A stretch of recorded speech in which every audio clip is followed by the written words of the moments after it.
do little extras, maybe a little microfiber, but what I like to do is I will try and make it into a rose.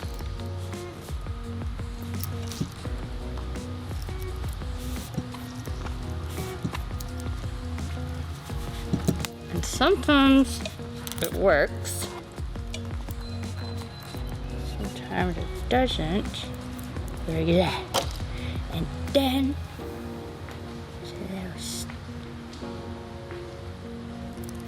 no. Wait, maybe. Let's.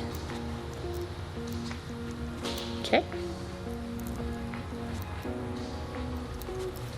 How is that? Is that good? I don't know. Maybe? Sure, why not? Wait a second. Hold on. Hold the phone. Boop. No! So then I put that in the car. I put my product in the car because especially with ceramic coatings, if they get smoked by a sprinkler, I mean, this is good for multiple uses, but it's known to heal coatings if you get smoked by a sprinkler. Spray it, wipe it, wait a few days, and then the water spots heal itself out. That's all I got.